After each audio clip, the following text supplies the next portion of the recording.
Warahmatullahi wabarakatuh. Waalaikumsalam warahmatullahi wabarakatuh. Alhamdulillahirrahmanirrahim. Arsala rasulahu bilhuda wa dinil haqq liyudhhirahu 'alad dini kullihi walau karihal musyrikun. Asyhadu an la ilaha illallah wa asyhadu anna Muhammad abduhu wa rasuluh. Amma ba'd. Bapak-bapak, ibu-ibu enggak ada ya. Ikhwan rahimakumullah. Salawat salam terlepas kita haturkan kepada junjungan kita, yaitu Rasulullah Muhammad sallallahu alaihi wasallam, yang membawa kita dari dunia kegelapan, yaitu yang terang seperti sekarang ini, dan bawa dari kebodohan hingga yang kondang teknologi canggih seperti ini. Alhamdulillah, di pengajian kali hari ini, walaupun tak henti-hentinya kita mengaji, mudah-mudahan dari pengajian yang selama ini kita ikuti mendapatkan pahala dari Allah Subhanahu wa Ta'ala. Ada bekas di diri kita, entah itu hari Senin, hari Selasa kalau nggak salah ya, Selasa dipindah ke Rabu, dan hari Kamis ini. Mudah-mudahan dari kajian-kajian itu semua menjadikan kita menjadi yang muslim yang sejati, muslim yang diridhai Allah Subhanahu wa Ta'ala. Baik, untuk kajian pada siang hari ini yaitu dengan tema urgensi amal soleh sebagai solusi kehidupan, yang insya Allah akan dibawakan oleh guru kita yaitu Ustadz Ismaidas, yang alhamdulillah beliau sudah ada di hadapan kita semua. Untuk bersingkat waktu, marilah kita mulai pengkajian ini dengan baca basmalah. Bismillahirrahmanirrahim. Untuk waktunya Ustaz, tafadhol Ustaz.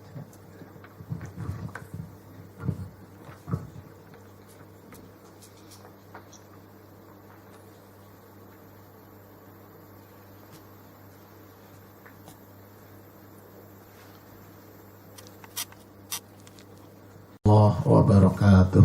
Waalaikumsalam warahmatullahi wabarakatuh. Alhamdulillah wa kafa. Assalatu wassalamu ala nabiyyil mustafa wa ala alihi wa sahbihi sidqi wal wafa.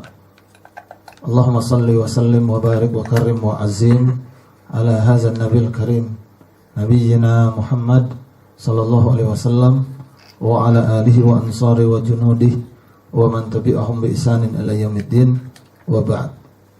Dan sekalian, segala puji bagi Allah Subhanahu wa Ta'ala yang kembali mempertemukan kita di sini untuk bersilaturahmi, untuk sama-sama mengkaji dan menggali nilai-nilai dan ilmu yang islami, untuk sama-sama meneladani sunnah Nabi, untuk sama-sama menyembah Allah sebagai satu-satunya ilah, satu-satunya penguasa di muka bumi. Salawat dan salam tak lupa kita sanjungkan kehadirat Nabi besar Muhammad sallallahu alaihi wasallam, Nabi yang mengajarkan kepada kita bagaimana menjadi suami yang paling setia, menjadi manusia yang paling sederhana, manusia yang sangat bersahaja, menjadi pemimpin yang sangat bijaksana, dan menjadi manusia yang paling mulia di dunia. Di antara yang menjadi kekuatan Nabi adalah kekuatan amal. Karena Islam bukan agama teori, Islam agama aksi. Karena dalam Islam itu kabura maqtan indallahi an taqulu ma la taf'alun. Bahkan Allah murka dengan orang-orang yang memiliki ilmu dan pengetahuan tapi dia cuma bicara tentang apa-apa yang dia tidak lakukan. Makanya perintahnya sederhana dalam Quran. Allazi khalaqal mauta wal hayata liyabluwakum ayyukum ahsanu amala wa huwal azizul ghafur. Allah ciptakan kematian dan kehidupan untuk menguji di antara kita siapa yang paling baik amalnya, yang cakep amalnya, yang indah amalnya. Bukan yang cakep mobilnya, bukan yang cakep rumahnya, bukan yang cakep istrinya, bukan yang cakep kerjaannya, tapi yang cakep amalnya. Bahkan lebih dari itu Nabi mengatakan badiru bil a'mal, bersegeralah kalian semua beramal. Kenapa? Karena fitanan kaqitalail muslim. Karena musibah itu nanti seperti malam yang gelap gulita. Sehingga manusia ketika malam gelap tiba, mencekam, itu perasaan udah luar biasa. Apatis, a priori, bahkan takut. Kalau sesuatu tempat udah gelap dan mencekam, kita bingung kemana mesti pegangan, kita bingung kemana mesti melangkah, bahkan kita bingung kemana mesti berarah. Lalu apa yang mesti kita lakukan? Ketimbang kita mengutuki keadaan, meratapi kondisi, beramal, bersegera. Ketika kita punya masalah, orang-orang menyudutkan kita, ketimbang kita banyak membela diri, banyak bicara dan berwacana, buktikan dengan amal, buktikan dengan perbuatan. Hadirin sekalian, suatu ketika maron Nabi sallallahu alaihi wasallam di kubroin. Nabi lewat kuburan. Tapi saya nggak mau bahas ini. Tapi kita ambil hikmah yang luar biasa. Innahuma la yu'azziban wa ma yu'azzibani fi kabir. Ini dua kuburan disiksa. Dan namun tidak disiksa untuk hal yang besar. Suatu saat kita bahas hikmahnya yang panjang. Cuma ini kita ambil tentang bab amalnya. Ada hikmah luar biasa. Ini dua disiksa bukan untuk sesuatu hal yang besar, dia disiksa kubur. Makanya orang yang nggak percaya siksa kubur, ulama menjatuhkan rusak akidahnya, bahkan ada yang mengatakan kafir. Orang yang nggak percaya siksa kubur. Kemudian Nabi mengambil pelepah kurma, dia belah dua. Dia belah dua, masing-masing ditaruh satu di atas kuburannya. Kemudian sahabat bertanya, "Ya Rasul, lima fa'alta hadza?" Ya Rasul, ini buat apa? Kata Nabi, "La'allahu aku harapkan yukhaffaf, mereka diringankan malam ya basah. Diringankan, semoga mereka diringankan siksanya sehingga tidak lagi berat karena pelepah korma tadi." Kalau secara fikih ini jadi panjang nih. Panjangnya adalah berarti apakah ini berlaku buat Nabi aja, apa semua orang kalau naruh di kuburan itu bisa ringankan kubur? Ya kalau Nabi doang, kenapa Nabi contohin? Berarti hikmahnya buat kita juga. Nah kalau buat fikihnya nih. Tapi hikmahnya jauh lebih dahsyat ternyata. Ya kalaupun daun kita naruh di situ yang bisa ringankan kubur, termasuk semua orang karena nyontoh Nabi. Ya bagaimana kalau kita sewa aja tukang kuburan, kita kasih gopek sebulan tiap hari ditaruh daun, ya kan, biar berkurang siksanya. Bagaimana tuh kalau begitu? Atau yaudah Pak, kita tanam pohon aja di kuburan sebagaimana yang terjadi kan, kita kalau mau dikuburkan kita tancapkan misalnya pohon kamboja. Ya pohon kamboja gede, kalau daunnya jatuh di situ, kalau jatuh ke kuburan sebelah, enak dia dong. Oh dia tuh nggak diseksa, daunnya jatuh ke situ. Ya kan pohon saya Pak, masa sih masih diseksa? Logikanya kan begitu. Terus kalau nanamnya pohon jati gimana? 15 tahun baru numbuh. Kasihan juga mayatnya. Pak saya udah libur belum seksanya? Belum Pak. Bapak pohonnya belum numbuh. Ntar 15 tahun lagi. Apa begitu? Nah kalau bab fikih jadi panjang lah tuh. Bab khilafiyah nantinya tuh. Ada bab yang hebat. Apa itu? Bahkan untuk sesuatu yang udah mustahil, sesuatu yang udah berat, sesuatu yang gak bisa kita rubah. Nabi gak bisa rubah lagi. Apa itu? Mayat udah terhenti amalnya. Iza matab Adam, kalau mati manusia, in koto amalu, putus amalnya. Kecuali yang 3. Ini amal udah putus, masalah udah kelar, gak ada lagi solusi. Masih ada yang bisa kita lakukan. Ketimbang sibuk, bagaimana nih orang udah dikubur diseksa, masih ada yang bisa kerjakan. Bantu, biar cuma pelepah korma doang. Itu buat ngapain lagi? Ya kita bantu aja. Dibantu. Beramal. Bantuin orang. Itu orang udah mati Pak. Udah diseksa, masih bisa kita bantu. Dan masalah udah kelar. Hidup udah selesai. Amal udah gak bisa. Masih ada yang bisa kita kerjakan. Gak ada yang gak berpahala. Bahkan kalau besok kiamat, tanam pohon sekarang. Ngapain besok udah kiamat? Amal gak ada yang sia-sia. Jadi daripada kita sibuk membela diri karena kesalahan yang dituduhkan kepada kita, buktikan aja dengan amal. Orang sibuk sekarang ribut di Facebook main salah-salahan. Yang satu nyela ini, satu nyela yang satu khawarij, yang satu murji'ah, satu antek demokrasi, satu anti togut, satu ngomong doang gede. Mencela-celaan. Capek. Ada orang ngomong A, ngomong B, dia nggak sadar dengan perkataan itu dia dijerumuskan ke neraka. Daripada kita ribut melihat keadaan, mendingan segera kita kerjain yang bisa. Walaupun cuma nyobek pelepah korma. Sampai Nabi ngomong, ittaqun nar, jaga diri dari neraka. Walaupun satu butir korma, bisi kita roh. Itu korma dibelah dua. Nah, hadirin sekalian, luar biasa Nabi contohkan.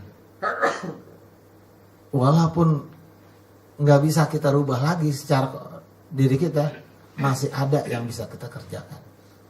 Ibarat lagi mati lampu, malam-malam mati lampu, daripada sibuk kita maki-maki orang, ngegerut tunggak ruan, mendingan ambil lilin kita nyalain. Kalau udah nyala baru kita telepon PLN dah, brengsek ente ya. Baru deh terserah kalau udah begitu. Tapi nyalain dulu lampu. Anak udah nangis maki-maki lagi. Kalau dulu kita tahu orang dulu tuh kalau mati lampu teriaknya begitu, PKI nih kayaknya. Zaman kapan tahu masih PKI aja. Emang kalau dulu berarti kalau PKI mau nyerang memang lampunya mati dulu rupanya.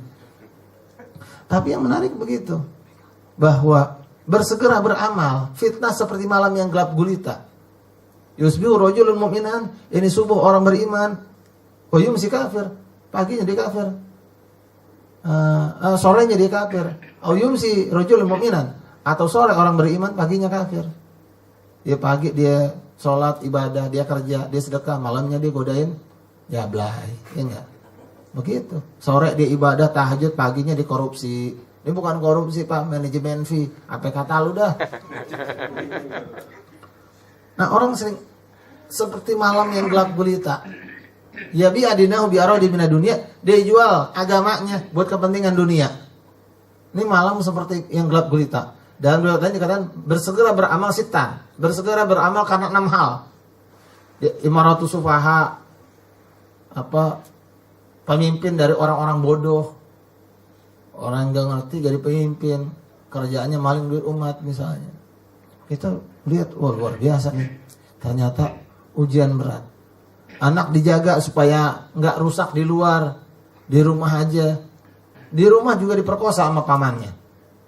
Anak bayi 9 bulan diperkosa. Anak yatim dipungut mau indung asuhnya, nggak dijaga, diperkosa sama orang dekat dari orang tua angkatnya. Dibawa ke polisi, dipindahin. Dia marah, tersinggung. Ditarik lagi anak yatim itu, dibawa pulang ke rumah. Di rumah akhirnya diperkosa lagi sampai mati. Anak yatim 9 tahun, disodomi. Yaudah kita serahkan segala sesuatu mau hukum Pak. Iya sepakat. Tapi yang paling tinggi di bidang hukum Indonesia maling. Ngeganja lagi kata BNN. Ngeganja lagi, DNA-nya terbukti. Ini udah kayak malam gelap gulita. Ustadz sibuk bermewah-mewahan. Bagaimana mau jadi teladan? Bagaimana mau jadi teladan? Emang kaya dilarang Pak? Enggak ada yang larang kaya. Yang kita tegur mewah-mewahan. Alhaakumut takasur. Orang gak takut sama Allah, sama KPK ngeri. Nih, bos gak takut sama Allah, gak sholat gak apa-apa. Entar KPK datang, was-was langsung. Orang dipanggil KPK aja sekarang deg-degan. Saya dipanggil kemarin ke gedung pengadilan Cipikor, minta datang gak ada masalah. Saya ceramah, pulang. Di gedung KPK-nya ya enggak. Kuningan kita dipanggil lagi, Bapak diminta hadir. Iya saya hadir segala macam. Boleh jemput nggak Pak? Enggak, kayak penjahat dijemput. Nah, saya datang sendiri aja dah. Iya kan? Iya dia pakai rompi. Tapi yang menarik begitu, kenapa? Ternyata ini kayak malam gelap gulita, siapa yang mau dipercaya? Seorang pemimpin rela ganti nama biar disebut bangsawan. Pas diperiksa mobil di rumahnya yang mewah-mewah ada 9. Mungkin odong-odongnya 4. Yang sisa mobil mahal kali. Sementara rakyat miskin. Zaman Nabi kalau ada KPK, sahabat gak bakal ada yang takut. Nih Rasul kita cek kekayaannya setelah mimpin. Rasul setelah mimpin gak ada sisanya duitnya. Kalau KPK ada zaman Rasulullah SAW, dia makan gaji buta. Dia mau mereksa siapa? Nih Rasulullah pas dicek nggak ada sisanya tuh duit. Boro-boro kekayaan nambah, habis buat umat 3 hari nggak makan. Lagi sholat bunyi tertak, batu diganjal 3. Kalau kita sekarang lagi sholat, ya, ulama imam tertak. Kenapa? Ini lagi miss call nih. Nggak ada getar. Mana ada getar? Maklum lagi imam ya nggak. Nabi mau kenapa? Ada bekas batu. Umar bin Abdul Aziz udah kaya banget, sekaya-kayanya pangeran. Pas jadi pemimpin diterima, sampai disambut dengan kendaraan mewah. Pulangin. Saya mimpin bukan buat ini, buat rakyat. Umar bin Abdul Aziz meninggal dunia. Ketika dia meninggal dunia, bingung. Orang kenapa? Ini raja, pangeran kaya, nggak bersisa hartanya. Keteladanan. Belum ada sekarang. Dan Islam itu nggak pernah bangkit di tangan penguasa yang mewah-mewahan. Nggak ada ceritanya. Ketika ada pemimpin berani menderita buat umat, udah waktunya tiba. Kalau istilah orang Jawa, Ratu Adil udah muncul. Kata orang Jawa. Kalau istilah kita Imam Mahdi, gitu, Satria Piningit, gitu ya, udah muncul. Kalau dalam Islam istilahnya mujaddid, pembaharu tiap 100 tahun. Kalau suatu saat muncul Imam Mahdi, gitu ya. Nah, hadirin sekalian, kembali ke masalah tadi, bersegera beramal. Dan Quran mengingatkan begitu. Wa qul malu, maka katakanlah beramalah kalian. Fasarruh amalakum. Allah lihat, tenang aja. Allah lihat. Faman ya'mal misqala dzarratin khairan yara. Berbuat baik sebesar biji sawi, Allah ganti. Pelepah korma doang bagi 2. Ya elah cuma batang korma dibelah 2, mau apa gunanya? Yang penting kita udah bisa bantuin, nggak kebanyakan komentar. Ini hadis apal dikit, Quran belum bisa. Istimbat nggak ngerti. Bahasa Arab huruf jangan lagi huruf gundul, nyenggondrong aja nggak bisa bacanya. Ribut mencela-celaan di Facebook. Ya Allah, ngacak dikit ngapa sih? Bagaimana bersegera beramal di zaman Umar? Luar biasa. Ada 3 orang datang ke Umar. Yang 2 bicara, ya Umar, fulan nih yang sebelah. Nih dia nih udah ngebunuh pak saya. Nih kok ngebunuh dia nggak lari? Enggak membunuhnya? Ya Umar, saya membunuh. Saya menyesal. Kenapa engkau lakukan? Saya emosi. Saya buru-buru pulang, saya istirahat kecapean. Dari jauh, tahu-tahu onta saya lupa saya ikat masuk ke kebun seorang. Pas saya kejar, sudah mati. Saya tanya siapa yang membunuh? Seorang bapak. Saya langsung pukul. Ya, akhirnya dia meninggal. Ya, saya siap tanggung jawab. Orang penjahat banyak, Pak. Kita juga punya kejahatan, kita punya dosa. Tapi bagaimana nih orang? Dia nggak lari atas kejahatannya. Udah ketahuan bapak masuk busway, itu tinggi, polisi ada, tantangin. Bapak, ada apa Pak? Ini, oh enggak, bapak masuk busway salah, memang salah Pak. Terus bagaimana? Ditilang aja Pak. Nggak usah pakai ngangkat-ngangkat ke pinggir. Ya kalau bisa lewat-lewat, pakai diangkat.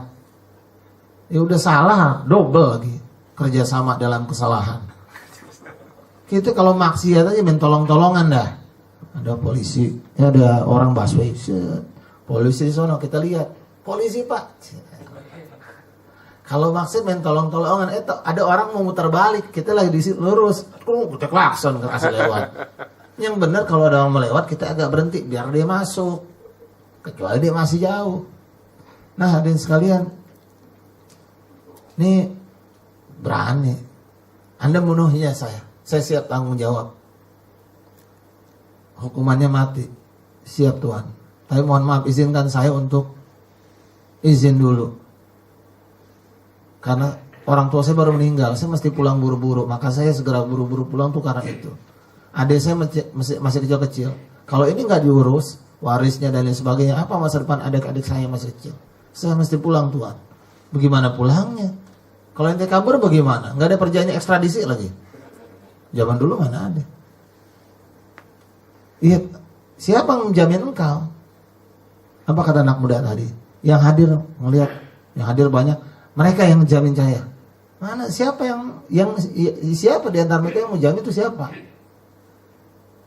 Orang saya mesti pulang. Yang jamin siapa? Apa jawabnya?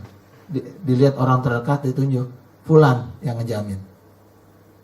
Main tunjuk aja lagi. Kalau kita, nih dia yang jamin. Apaan lo? Gue kenalnya kagak barangan. Lu yang salah gue. Apa urusannya sama kita? Apa? Ternyata yang ditunjuk Abu Zar Al-Ghifari. Abu Zar, engkau siap menjamin dia? Siap ya Umar. Oh, masyarakat kaget. Oh, dia menjamin. Ya kalau nggak balik mati. Ya lewat baik sih. Jadi orang jangan so baik. Tapi ini nggak bisa dicontoh saat ini ya. Yang orang pada bajingan. Kalau ini kan jelas-jelas saya yang membunuh, ya saya nggak lari ke apa. Saya tanggung jawab siap. Sekarang nggak bisa kita percaya. Orang tahu-tahu ngaku mama saya aja banyak. Yang ngaku mama ke saya minta pulsa. Ya kita jawab, bukannya papa jualan voucher pak. Minta aja dia. Yang menarik, ini kacau juga. Ternyata masyarakat tuh komentarnya, wah, Abu Zar ngapain? Kalau dia nggak balik, ya kayak kita sekarang, kita mau berbuat benar di lampu merah, berhenti tepat, walaupun agak kosong, kita nggak nyerodok, maju dan lain sebagainya. Kita diklakson, udah soalim lu segala macam, repotin. Awas orang mau lewat, diklakson lagi. Kita mau berbuat kebaikan sekarang susah, nggak apa-apa. Soalim lu sok kafir. Udahlah kayak begini nggak usah, sama-sama tahu aja udah. Ya nggak, yang lain begitu kita juga begitu, nggak apa-apa. Yang lain juga kampanye jorok, kita kampanye jorok juga, nggak apa-apa. Kok begitu sih? Orang nyampah kampanyenya, kita nyampah juga, nggak apa-apa. Ya kan? Jadi caranya jelek itu, berlomba dalam kejelekan. Sama aja kita ngomong, lu ngapa bikin maksiat? Yang lain juga maksiat, nggak apa-apa. Ntar pas hari kiamat nggak ada, lu neraka. Ya, yang lain juga neraka, nggak apa-apa. Lu diseksa, nangis dah kalau diseksa. Nah, ini anak muda pulang kampung, hari pertama nggak balik, hari kedua orang udah nggak, aduh, Abu Zar, emang udah waktunya, udah takdir. Ya, kita banyak berdoa aja, ya kan. Kalau kita bilang ntar saya sumbangin kapan dah. Hari ketiga nggak datang juga, zuhur belum, udah mau asar. Kalau asar nggak datang, digantung, karena maghrib waktu habis. Pas mau digantung, tiba-tiba anak muda tadi lari. Tuan, saya datang Tuan. Wah kaget yang lain, wih dia datang. Ditanya Umar, kenapa engkau kembali kemari? Kok gitu? Iya kan bisa lari, kenapa ente balik kemari? Ya saya harus kembali kemari. Kenapa harus? Harus Tuan. Kenapa? Supaya masyarakat tahu rasa tanggung jawab ada di masyarakat kita. Rasa tanggung jawab belum mati, masih ada orang benar. Ini jawabannya cakep. Kenapa mesti ente lakukan? Biar orang tahu masih ada orang baik. Oh, Umar ternyata, Abu Zar, ya Abu Zar, kenapa engkau berani ngejamin anak muda? Harus demikian ya Umar. Kenapa? Biar masyarakat tahu bahwa masih ada orang baik di masyarakat ini. Bahwa kebaikan belum mati di masyarakat kita. Terusnya Umar. Ya anak muda tadi nunduk. Ya Tuhan, saya bebaskan anak muda ini. Dia tidak usah dihukum gantung. Kami maafkan kesalahannya. Kenapa kalian lakukan itu? Harus kami lakukan. Supaya masyarakat sadar bahwa rasa pemaaf belum mati di masyarakat kita. Masih ada orang baik, orang benar di masyarakat kita. Bahwa rasa pemaaf masih ada di masyarakat kita. Tuh begitu luar biasa. Dari orang-orang begitu di zaman Umar, takluk Eropa. Jatuh Romawi ke tangan Islam. Hancur Persia yang sekarang jadi Syiah tuh. Saking dendamnya Umar tuh. Itu satu generasi yang gak bisa dikalahkan. Kenapa? Orang baik. Nah hadirin sekalian, itulah pentingnya beramal baik. Karena Islam agama aksi, bukan teori. Beramal. Lalu apa urgensi dari beramal tadi dalam Islam? Yang pertama, orang kalau beramal itu terhindar dari kehinaan. Orang gak beramal terhindar dari kehinaan. Kalau gak beramal, hina. Dalam Quran disebutkan laqad khalaqnal insana fi ahsani taqwim. Diciptakan manusia dalam bentuk yang paling sempurna, paling baik. Dalam riwayat ayat lain, walaqad karamna bani Adam, sungguh telah dimuliakan anak Adam. Tapi kan di ayat At-Tin itu diteruskan summa radatnahu asfala safilin, kemudian manusia terhina sehina-hinanya. Jabatan udah paling tinggi, DPR ketangkep. Ya kan? Karena ketahuan nerima korupsi. Udah mulia, jabatan keren-keren bupati, ketahuan kawin penyanyi dangdut, kawin siri lagi. Bagaimana sih? Jabatan udah tinggi-tinggi, ya kan? Pendekar anti korupsi, ketangkep kasus pembunuhan. Nggak terbukti ngebunuh, cuma ketangkep karena terbukti sekamar sama tukang pungut bola golep. Apa kurang hina lagi begitu? Emang sih cakep di lapangan golf, karena saingannya bola golf doang. Ya kalau main kok bisa tergoda memang begitu. Kenapa? Itulah manusia. Hinanya jelek, cakep-cakep luar biasa. Nabrak pagar sama orang. Pagarnya nggak salah lagi, emang kemarin udah di situ. Hampir ditabrak-tabrak, pagar diem ditabrak-tabrak. Kenapa bisa terjadi? Manusia dimuliakan, Allah hinakan ketika dia duniawi. Kebanyakan mikirin harta, ya bi adinahu bi aradina dunia. Dia jual agamanya buat dunia. Itu fitnah yang luar biasa. Jadi manusia tuh hina, kegerus sama perempuan.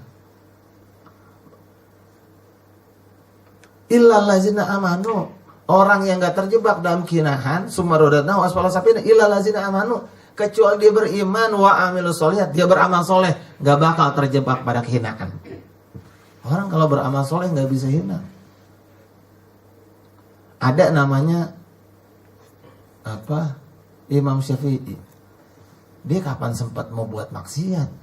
Tiap hari ngejar hadis. Mau berhadis tuh sampai berbulan-bulan. Ketemu hadis satu tempat, diuber lagi riwayatnya, siapa yang riwayatin? Dia dapat dari mana? Kesana dicek lagi, benar nggak dapat dari sana? Benar nggak orangnya ada? Yang riwayatin pelupa apa kagak? Ingatannya kuat, budak nggak kira-kira? Ya kalau ingatannya kuat budak salah dengar ya nggak? Enggak Pak, dia nggak budak, dia ingatannya kuat dan dengarannya tajam. Gagu nggak? Emang apa? Ya kalau ingatannya kuat tapi gagu, dia ngeriwayatannya bagaimana? Masih iya pakai dari Nabi gitu? Kan nggak gitu juga. Nah hadirin sekalian, itu Imam Syafi'i. Kapan mau maksiat kalau orang rajin berbuat baik? Imam Syafi'i datang ke muridnya Imam Ahmad bin Hambal. Itu guru memurid. Imam Syafi'i kunut, Imam Ahmad gak kunut. Itu imamnya aja kagak pada ribut. Lu ngapa pada berantem? Lu kan muqallid, kita kan cuma ngikut doang. Itu guru besarnya aja gak pada ribut. Ngapain di bawah nyabut golok? Bagaimana sih? Itulah ketika orang sok pinter itu begitu. Di mana-mana orang yang berisik tuh yang baru belajar silat, belajar berantem, belajar karet tuh berisik. Sampai ayam aja ditantangin. Nggak ada pendekar tawuran. Pendekar nih guru besar, nggak ada yang tawuran. Kalau anak cerek banyak. Nggak ribut. Datang Imam Syafi'i. Imam Ahmad bin Hambal nyuruh muridnya datang, ketemu. Ambil berkahnya kalau kata kita. Datang. Dilihatin, apa sih kelebihannya Imam Syafi'i sampai segitu-gitunya? Dielulukan sama Imam Ahmad bin Hambal gitu ya. Kalau di Betawi dielulukan gak sopan ya. Masa ulama dielulukan. Harusnya engkau gitu bolehnya.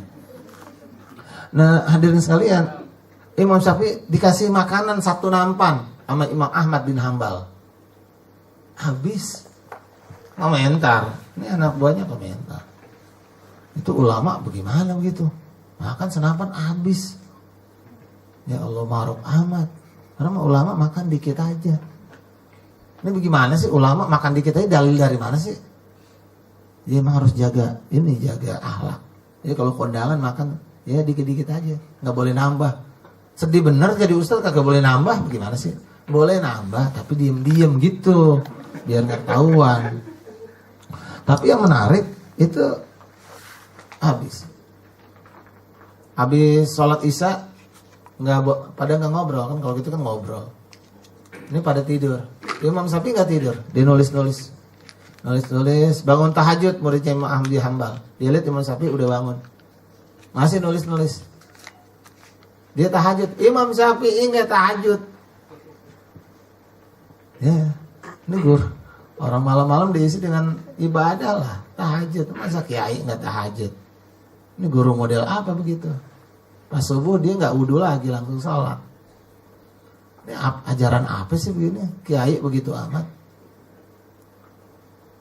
Dia ngomong, ya Syekh, bagaimana dengan guru engkau? Apa kata Imam Ahmad bin Hambal? Ya kita tanya aja yang langsung. Gak usah komentar, tanya aja. Tuhan, akhirnya tanya, Tuhan kenapa Tuhan semalam gak tahajud? Bukankah itu kemuliaan? Apa jawab Imam Syafi'i? Tahajud buat sendiri. Sementara yang saya kerjakan buat umat, mana lebih besar pahalanya? Buat umat maksudnya apa? Saya menemukan satu hadis ini saya kaji. Semalam dapat berapa banyak ratusan istimbat dalil hukum yang bisa kepakai ke masyarakat. Saya harus kelarin. Sehingga ketika satu sudah kelar, masyarakat banyak menggunakan. Mana yang lebih penting? Yang pertama. Yang kedua, kalian tahu hadis? Pernah nggak kalian mendengar sebuah hadis? Barang siapa yang melakukan sholat, kemudian dia tidak keluar dari tempat sholatnya, maka dia terhitung sholat sampai dia keluar. Saya belum meninggalkan tempat saya dari Isya, saya duduk di situ. Anda mau tanya, itu kalau memaksiatnya bagaimana? Orang kalau beramal soleh nggak sempat maksiat dari pagi sampai dari malam sampai subuh di situ aja. Ngapain saat main game? Itu mah kita kali. Dia memang nggak maksiat, saat kerjanya BlackBerryan doang, jualan online. Ya, tapi orang kalau biasa berbuat nggak sempat maksiat. Saya dari habis sholat Isya sampai subuh saya masih di sini. Dan orang Imam Syafi'i, wah kita salah nanya nih, harus jangan nanya tadi nih. Salah ternyata. Amal tuh kekuatannya begitu. Dan jangan lupa orang yang setan itu lebih takut sama orang yang berilmu dibandingkan dengan ahli ibadah tapi kurang ilmunya. Makanya di dalam hadis disebutkan bahwa fadailul alim kal abid kamasalil fadailul qamar layatul badar asyairil kawakib. Bahwa perumpamaan orang yang berilmu dengan orang yang ahli ibadah seperti bulan purnama dengan bintang-bintang. Enggak sebanding. Imam Syafi'i. Beres. Enggak, belum selesai. Tadi urusan nampan bagaimana? Kenapa engkau habiskan tadi makan nampan? Sungguhnya ketika orang menyediakan makanan buat kita, maka habiskan makanannya. Kalau makanan disiapin, habisin, jangan disisain. Kenapa? Mubazir. Ya ntar kekenyangan. Ya kalau kekenyangan berhenti, kan saya nggak kekenyangan. Kekenyangan kan relatif. Kenapa? Ternyata Imam Syafi'i ngabisin tuh makanan karena dia tahu persis ntar malam dia mau nggak tidur. Dia biasa nggak tidur malam untuk mengerjakan hadis. Luar biasanya apa begitu. Dan jangan lupa kata Imam Syafi'i, sesungguhnya makanan halal tuh berkah.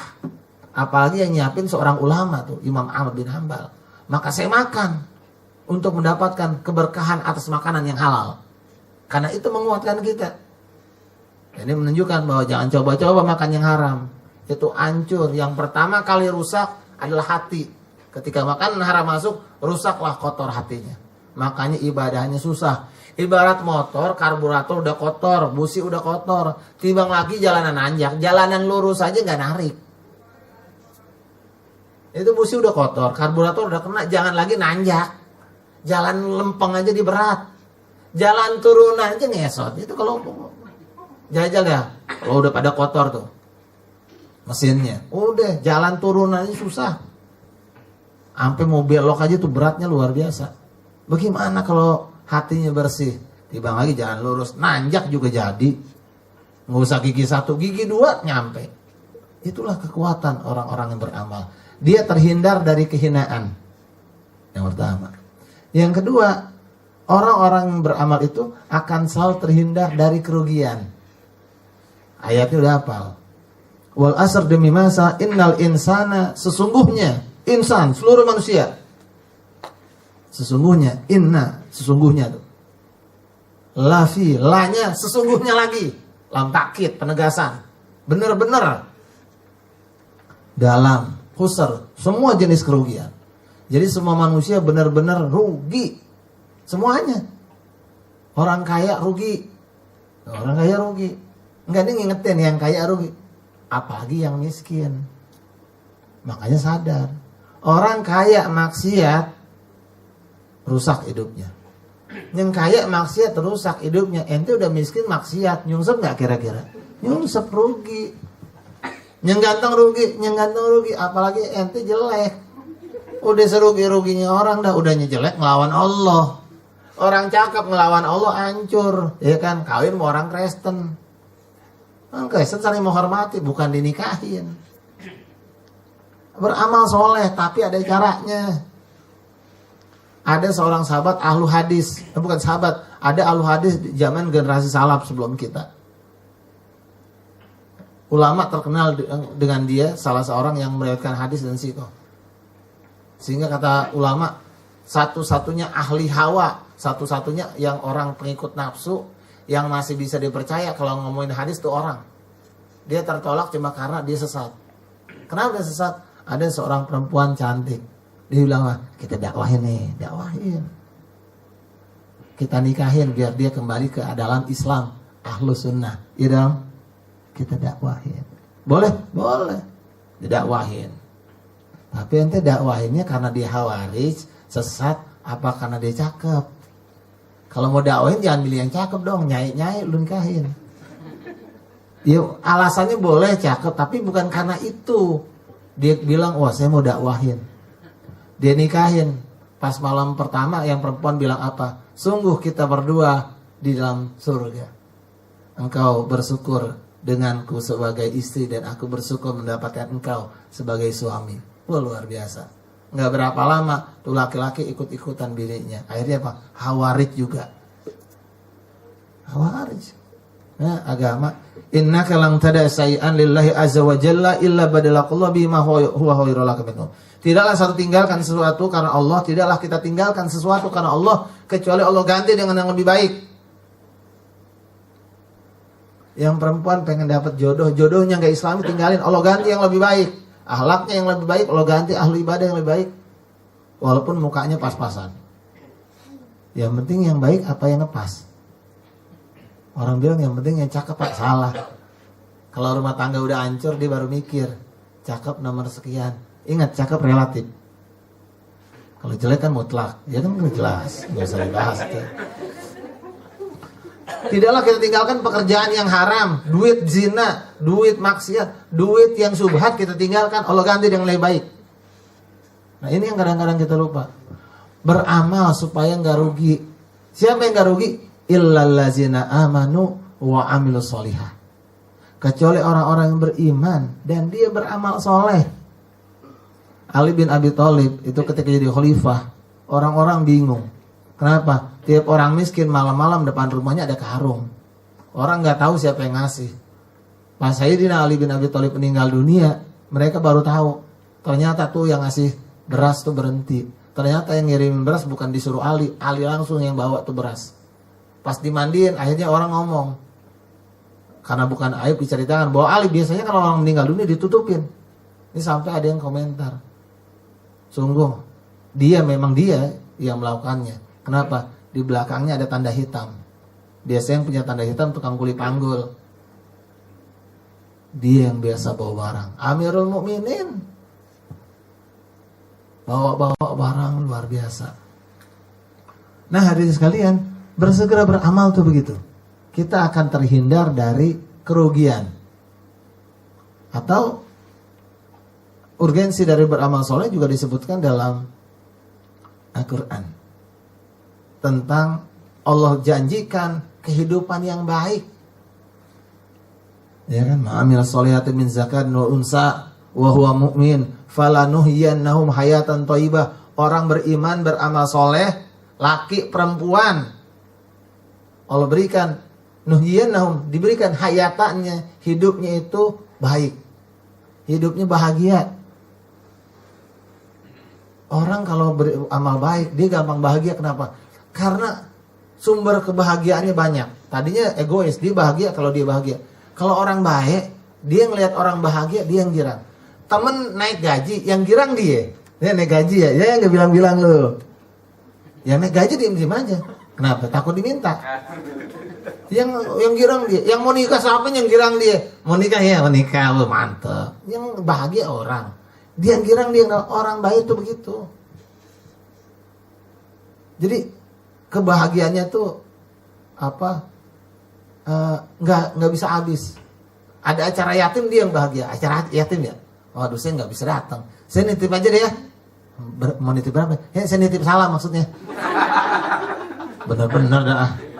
Jadi digirang. Nggak bisa datang. Ada acara pengajian. Ada pengajian aja dia nggak datang, digirang. Ada ngaji ya. Wah enak rame-rame di situ. Oh saya belum bisa nih. Segala macem. Tapi apa? Tolong di ini ya di resumenya dikirim-kirim ke nanti di broadcast ke saya hasil resumenya ya siapa tahu bisa saya baca-baca. Oh iya deh mbak, nomor pinnya berapa? Saya nggak punya BB. Tadi minta broadcast bagaimana? Ya pokoknya asal ngomong aja dah, girang gitu. Dilihat-lihat, waduh ini ustadznya banyak, datang sih belum. Dia bahagia deh ngelihat orang berbuat baik. Kenapa? Orang baik tuh begitu. Dan orang kalau nggak baik, dia bahagia aja, dia lagi bahagia aja, dia cemberut. Dia lah baru naik gaji, orang nanya, naik gaji lo ya, berapa naiknya paling? Ini juga nggak seberapa segini sih, nggak cukup. Kang parkir 4 juta, masa kita cuma 2,7? Akhirnya kita nyela-nyela kebijakan. Padahal kita katanya kalau ada kebijakan yang jelek, kalau ada orang jelek jangan dicela, tanya dulu, tabayun. Saya mah nggak hobi belain Jokowi. Tapi kalau mau fair-fairan mah nggak, jangan suka nyela-nyela. Ntar kita dicela marah. Jadi ditanya coba, kenapa sih preman 4 juta, pegawai 2,7? Sebab pegawai yang gaji bukan Pemda, yang gaji perusahaan. Ya mesti nggak bisa nentuin. Tanya juga perusahaan mampunya berapa. Ya silakan debat-debat ya, cincai dikit, jadinya segitu. Lah kalau preman, yang preman jadi tukang parkir, itu selama ini bisa ngumpulin nyetor ke bosnya, nyetor ke backingnya, itu per lapak bisa sampai sehari bisa sampai 500.000, 1 juta. Jadi kalau dikumpulkan itu di Jakarta duit yang beredar itu bisa 9 miliar dari parkir-parkir yang gak kurus. Iya kan? Katakanlah misalnya yang ada 100 tukang parkir digaji 5 juta. Berapa itu? 500 juta. Dia nyetor berapa tadi? 9 miliar. Masih untung gak? Untung. Yang ditolol-tololin premannya. Ente dikasih 4 juta, cuma yang 5 miliar kasih ke aneh. Bener gak? Rugi gak nih kira-kira? Rugi gak? Enggak. Preman dikasih, udah 5 juta digaji. Wah enak loh digaji. Tapi setelahnya ke pemerintah. Gak hilang tuh duit. Wah premannya bisa diatur. Ini kalau menurut saya cerdas nih kebijakan. Miliaran. Lepas kita suka gak suka. Gitu dengan. Saya mah paling gak suka sama Pak Ahok secara gayanya begitu. Caranya.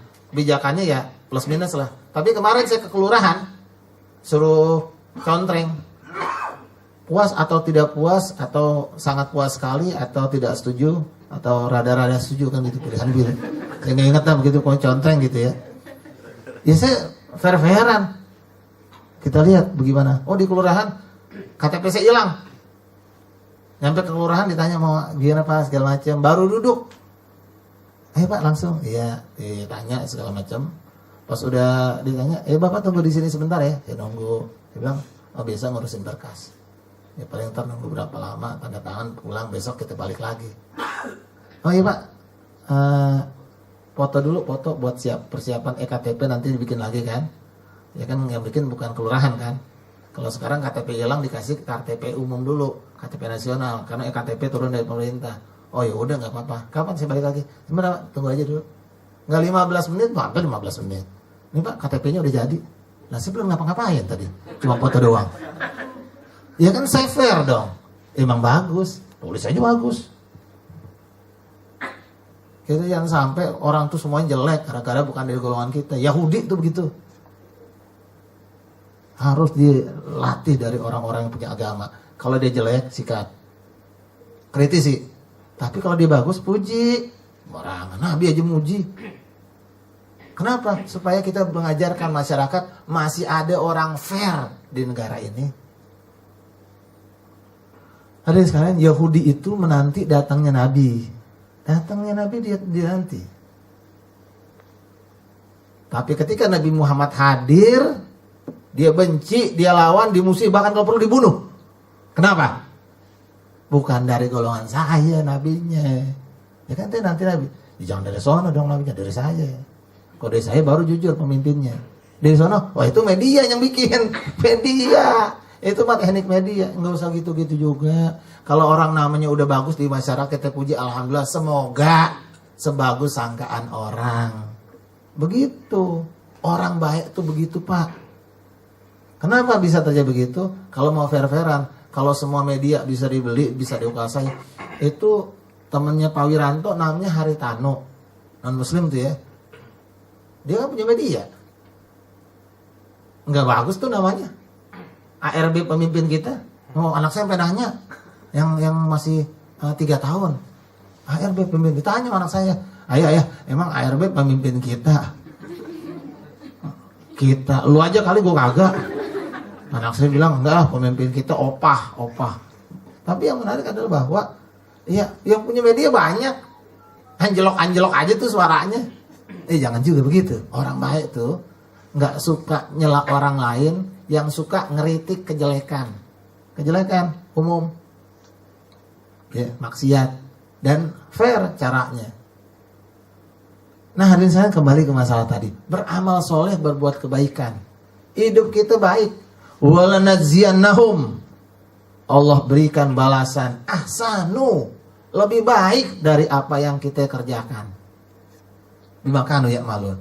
Jadi orang beramal soleh itu Allah jamin kemudian dapat balasan yang lebih baik dari itu. Selanjutnya apa lagi? Ya kita bahas yang terakhir. Yang lain masih banyak nanti. Ternyata orang yang beramal soleh itu Allah jamin kepada mereka kemenangan di dunia dan keamanan di dunia dan di akhirat. Wa'adallahu allazina amanu. Allah janji nih, janji Allah. Bahkan innallaha la tukhliful mi'ad. Allah enggak pernah mengingkari janjinya. Allah janjikan kepada orang beriman dan beramal soleh. Wa'adallahu allazina amanu la yastakhlifannahum fil ardi. Allah pasti menangkan di muka bumi. Kalau mau menang, banyakin amal soleh. Ketimbang kita sibuk membela diri, buktikan di lapangan. Buktikan di lapangan bahwa amal kita banyak. Kalau kita nggak mau dimaki, berhenti memaki orang. Kalau kita nggak mau kemudian suuzonin, jangan suuzon sama orang. Kalau kita mau menyatukan umat, mulai dengan tidak melanjutkan caci maki. Bahkan Nabi menjamin sorga, barang siapa yang mampu meninggalkan debat, walaupun benar. Ini kita mau debat, benar nih, tapi kita lihat nih kayaknya panjang. Yang penting kita udah selesai. Itu Islam luar biasa nyontohin. Dan selanjutnya wala yubadilannahum mim ba'di khaufihim amna, dan Allah berikan setelah dia rasa takut, was-was, Allah berikan keamanan buat dia. Dan di ayat lain disebutkan bahwa Sayyidul Rahmanu wudda, Allah jadikan orang baik itu beriman, beramal soleh, hatinya penuh kasih sayang. Tibang lagi bunuh orang. Bunuh curut aja keingetan seminggu. Ya Allah, kemarin curut anak sampai jepit-jepit. Semoga nggak dendam kali keluarganya ya. Kan niat kita juga nggak begitu. Dia salah juga enggak. Ibaratnya bunuh curut aja nggak semudah itu. Walaupun diperintahin. Ya kan, bagaimana mau bunuh orang? Apalagi udah nabrak mobil, Pak. Kita nabrak kucing aja keingetan. Langsung kita kubur, kita sedekah ya kan, takut nanti kena kualat. Itu mah namanya musyrik kalau begitu, tahayul dipercaya. Tapi nabrak kucingnya kita astagfirullahaladzim. Ini nabrak orang, enggak segera diselesaikan ngomongnya, kan kesian korbannya. Bagaimana coba? Kalau dalam Islam ketika ada orang meninggal, diat hukumnya. Kalau enggak hukuman penjara seumur hidup kalau nggak sengaja. Diat itu ya bayar dendanya 1.000 onta kalau nggak keliru dulu ya. Harusnya kalau 20 miliar bayar tuh. Baru 2 miliar keluar udah begitu misalnya. 20 miliar kudunya bayar. Nah kalau sekarang mau dibikin 2 miliar semira boleh juga. Setiap korban tuh bayar. Ya, bukan cuma ngebeli makan anak-anaknya. Anak-anaknya kehilangan bapak, tempat bergantung, dan lain sebagainya. Hadirin sekalian, itu saya hendak sampaikan bahwa ternyata dalam Islam sederhana. Buktikan dengan amal. Dan tentu ketika beramal, sering-seringlah mengkaji ilmu supaya amalnya berkah. Kita tutup dengan ungkapan dari ulama kita, Buya Hamka pernah mengucapkan, banyak yang pernah mengucapkan bahwa setiap yang hidup itu mati kecuali yang berilmu. Tapi orang berilmu hakikatnya mati kecuali dia beramal. Dan semua yang beramal itu mati. Hakikatnya dia mati yang beramal kecuali yang tulus, ikhlas dalam amalnya. Itu saja.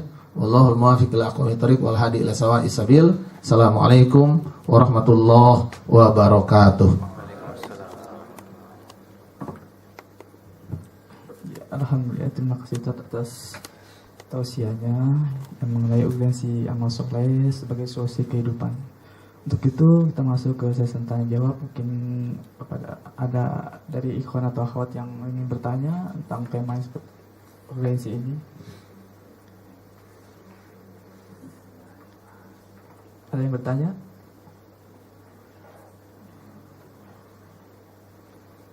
Udah paham semua berarti ya?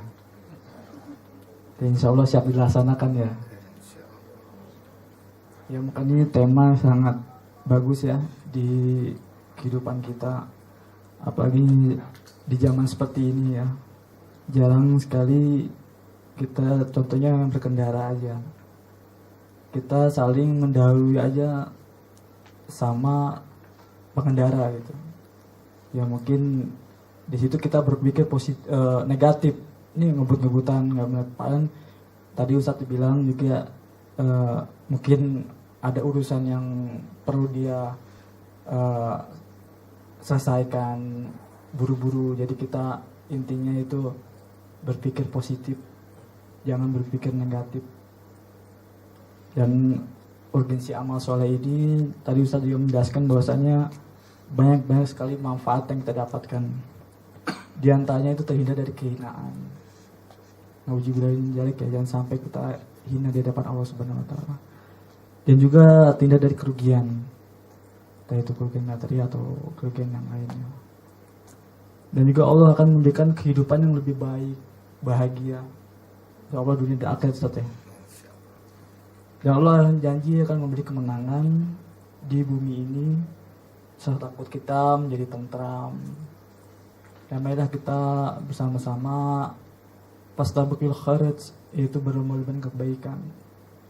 Entah itu dalam bidang apa, ucapan kita yang baik atau perilaku kita yang baik. Ya mungkin itu aja. Ya mungkin ada lagi yang ingin bertanya mungkin. Nggak ada nih, cukup. Ya mungkin kita akhiri aja dengan doa kafaratul majlis. Subhanallah wa bihamdika asyhadu an la ilaha illa anta astaghfiruka wa atubu ilaik. Dan kita tutup dengan baca alhamdulillahirabbil alamin. Demikian dari saya, maaf apabila kesalahan dalam perkataan atau semacamnya, mohon dimaafkan. Akhirul kalam wa billahi taufiq hidayah. Wassalamualaikum warahmatullahi wabarakatuh. Waalaikumsalam.